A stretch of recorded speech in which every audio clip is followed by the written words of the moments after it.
Com a pandemia e o isolamento social, as pessoas tiveram que passar mais tempo em casa e isso causou um efeito colateral indesejável. As brigas entre vizinhos dispararam.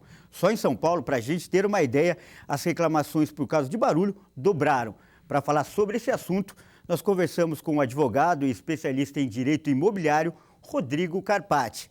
Veja. Durante essa pandemia foi percebido, o aumento no número de reclamações, ou seja, briga de vizinhos. Queria que você comentasse um pouco sobre isso e até quantificasse esse aumento.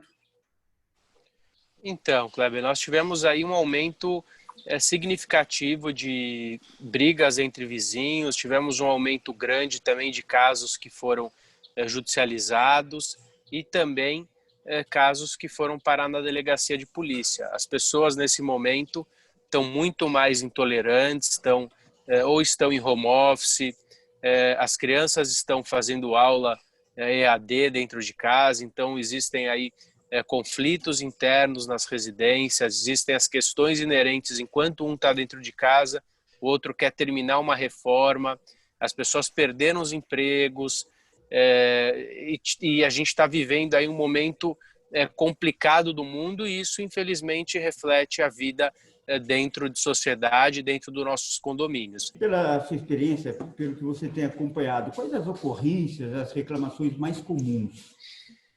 Então, o principal tem sido o barulho. Então, a gente tem aí as pessoas antes saíam de casa, iam para os seus escritórios, grande parte dos escritórios estão em home office, as crianças iam cedo para os colégios, então, nesse momento, a vida ela gira em torno da residência. Então, as pessoas estão trabalhando dentro de casa, elas estão estudando dentro de casa, estão convivendo e passam a ficar muito mais intolerantes para o barulho, porque uma reforma durante o dia, a pessoa chega à noite ou depois do horário comercial, ela nem sabe muitas vezes que aquela unidade está sendo reformada, mas nesse momento atual ela sabe. Então, o problema com barulho, com certeza, é o principal ganhador de queixas nesse momento. Logicamente que temos outros tipos de conflitos, aqueles condôminos antissociais que dão problemas, os condomínios estão aí muito piores, temos problemas de violência doméstica nos condomínios, problema de inadimplência, a inadimplência tem crescido muito nos condomínios, isso também gera muito conflito, porque aquele morador que está pagando em dia desce e olha feio para aquele que não está pagando. Como você ressaltou bem, algumas dessas divergências acabam na esfera judicial. Ou seja, significa que elas não conseguiram ser resolvidas ali no âmbito do próprio condomínio da moradia. Pelo que você tem percebido, as administrações desses condomínios têm resolvido a maior parte dos problemas? Como você avalia o preparo delas mediante essa situação? Kleber, eu tenho conversado com os gestores e comparado a situação. É muito fácil você ser um gestor num momento tranquilo, é muito fácil você ser um administrador num momento tranquilo. Então, eu costumo usar o exemplo de é fácil você dirigir uma BMW numa pista na Alemanha. Difícil é você dirigir um Fusquinha subindo a serra numa chuva intensa. Então, os limites estão sendo testados, os gestores estão aí em situações extremas e isso tem feito com que fique muito claro quem tem profissionalismo e quem não tem. E mesmo aquele que tem profissionalismo também está sendo testado e nem todas as situações são resolvíveis, porque aquele que está ali demandando, por exemplo, eu tenho um caso onde o morador ele não quer que as pessoas desçam nas áreas comuns, só que não tem lei que proíbe as áreas comuns. Então, ele já avisou que ele vai ingressar com uma ação. Então, o direito de ação, ele qualquer um pode ingressar em juízo. Então, às vezes a gente não consegue explicar para aquela pessoa. As pessoas têm os interesses pessoais, ou por mais que elas entendam, elas buscam resolver os problemas pessoais. O individualismo também é muito grande dentro do condomínio. A pessoa que quer fazer obra, quer fazer obra. Aquele que quer trabalhar. E um não consegue entender a necessidade do outro. E então o gestor, nesse momento, acaba ficando frustrado para resolver determinados problemas. E no meio dessa divergência tão grande de interesses. O que vocês têm recomendado? Primeiro, para as pessoas que se sentem ofendidas, que querem fazer uma reclamação, e segundo, para aquelas, em linhas gerais, né, porque cada caso é um caso, que são alvos de alguma reclamação, de alguma denúncia. O que vocês têm recomendado para ambas as partes? Muito bom senso. É importante ter bom senso nesse momento. Somente com bom senso a gente consegue resolver as situações, e sabendo que nós estamos aí num momento extremo. É importante que as pessoas percebam. Os nervos estão à flor da pele, as pessoas estão muito tensas com essa situação, algumas de forma consciente, outras nem percebem o quão estressadas elas estão.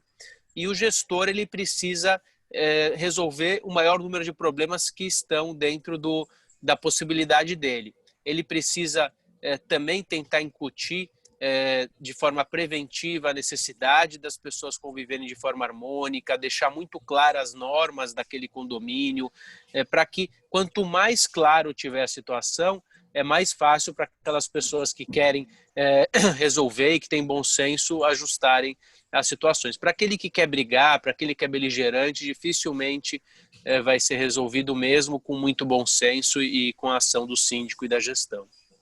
E entre tantas histórias, tem alguma que te chamou a atenção em particular, que você acha legal assim, para a gente relatar e até para servir como experiência para outras pessoas? Elas são tragicômicas, né? Elas seriam engraçadas se não fossem trágicas. Por exemplo, nós temos relatos em condomínios de pessoas que saíram nuas, assim, surtaram, de um morador que saiu nu nas áreas comuns. Tivemos um caso de abuso de bebida alcoólica e a pessoa acabou acordando no apartamento vizinho, e o vizinho foi surpreendido quando abriu e aquela moça estava dormindo alcoolizada na sala dele. Então são situações que não ocorreriam. Até o próprio caso semana passada do morador que jogou gás-pimenta numa obra, que ele não aguentava mais o barulho, intoxicou 3 funcionários. Tivemos a situação daquela personal trainer que foi, infelizmente, brutalmente assassinada por um pai de família de 4 filhos, sem histórico. Então, são situações, é como se as pessoas acabassem pirando e tivessem momentos de insanidade, o que é muito triste. São casos assim interessantes, mas nós vivemos aí um momento muito complicado, e qualquer situação simples, se não for resolvida, se não tiver aí muito bom senso, pode se tornar um caso de polícia. Então, a gente tem que tomar muito cuidado nesse momento de pandemia que a gente está vivendo. E para finalizar, apesar de toda essa situação que você descreveu muito bem, desses relatos que você fez, fica uma lição positiva? Fica algo que vai ser melhorado depois que tudo isso passar? A relação não vai ser mais a mesma? Como você projeta o futuro nessas relações entre vizinhos, entre condomínios, depois desse momento? Eu acho que realmente mudou a relação condominial. A gente nunca vai ter mais o que a gente tinha antes, não só no âmbito condominial, em qualquer situação, mas para o condomínio nós tivemos as assembleias virtuais, nós tivemos aí uma necessidade de economia. Muitos condomínios também tivemos situações positivas, se solidarizaram com problemas de vizinhos e se tornaram comunidades unidas. O perfil de moradia, eu acho que ele vai mudar a partir de agora, porque as pessoas perceberam que a residência da gente pode ser o escritório, pode ser o local de encontro com os familiares, as crianças podem trabalhar. Então a gente vai buscar aí apartamentos que acomodem, a própria arquitetura vai ser modificada, e os prédios vão ser voltados, na minha opinião, para trabalharem de forma completa, para que a pessoa possa morar, que ela possa trabalhar, que ela possa realizar lazer. Isso vai fazer daqui para frente com que os condomínios precisem cada vez mais se profissionalizar e estarem aptos para servir em todos os aspectos do condomínio, e vão ter que alterar com certeza as regras de convivência. Continue ligado na nossa reportagem especial, sempre trazendo um convidado muito interessante para falar de um tema muito importante. Até a próxima!